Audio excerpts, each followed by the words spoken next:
There is a story you tell yourself every single day. It is a well-rehearsed tragedy, a script you know by heart, and in this story, you are the hero. But you are a tragic hero. You are the noble character to whom things happen. The world is the villain, circumstances are the henchmen, and other people are the careless actors who miss their cues, leaving you wounded on the stage. You have become a professional victim. This is not an insult. It is a diagnosis. You have mastered the art of outsourcing responsibility for your own life. Your pain is real, your wounds are deep, but you have mistaken the evidence of your battles for the definition of your identity.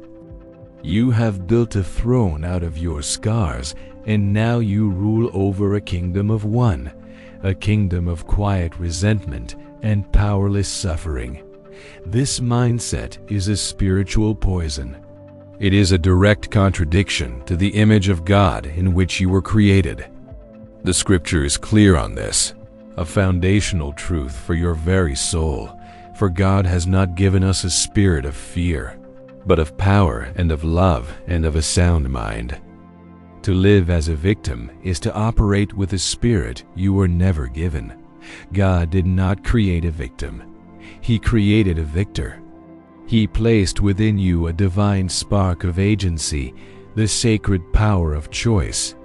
Every time you say, "I can't because of them," or "My life is this way because of my past," you are telling your Creator that His power in you is weaker than your circumstances. You are abdicating your God-given authority and handing the pen of your life story over to the very forces you claim are oppressing you. This is the enemy's great deception, to convince a king he is a slave. Let's burn this script of victimhood to the ground. Let's incinerate the excuses. You don't understand what I've been through. The magnitude of your suffering is not a license to surrender. It is the measure of your potential testimony. The deeper the valley, the more glorious the view from the mountaintop you are destined to conquer. It's not my fault. Perhaps it wasn't. But your healing, your growth, and your future are 100% your responsibility. Blame is a prison cell with a comfortable bed. It keeps you locked in the past while life rages on without you. I'm waiting for a door to open. God is waiting for you to walk towards the door. Faith is not passive waiting. It is active stepping. You are not a character waiting for the author to write the next scene. You are a co-author with God, and the pen is in your hand. He provides the ink of grace and the parchment of opportunity, but you must have the courage to write. The price of this victim narrative is everything. It costs you peace, joy, purpose, and power. It turns you into a bitter spectator in the arena of your own life. But the sacred truth is that you can rewrite the story at any moment. The power to change the narrative does not lie in changing your past. It lies in changing your perspective about who you are in the present. You are not the sum of what has happened to you.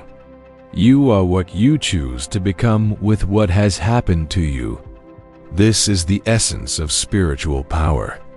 It is the alchemy that turns wounds into wisdom, scars into strength, and trials into triumph. Not to change the world outside of you.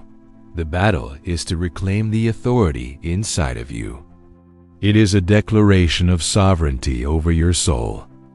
It is the moment a character realizes they are also the author.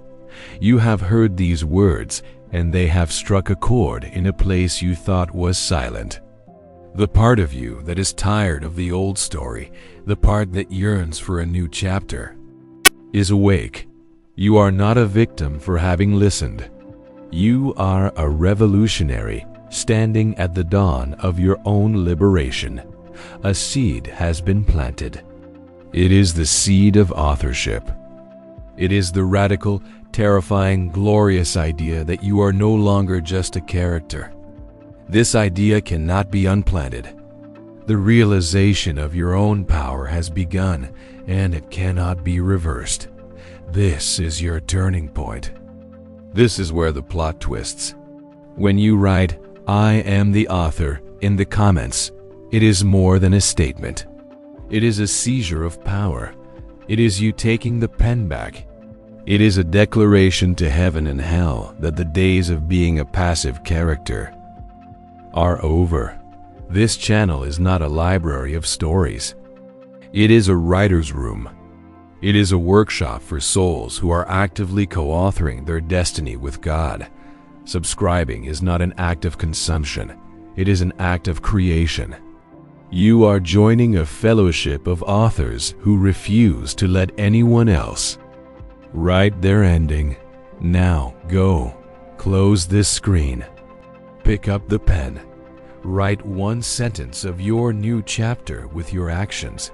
Forgive someone, not because they deserve it, but because your character deserves freedom. Start that project, not because you feel ready, but because the author is done with excuses. Your new story begins now.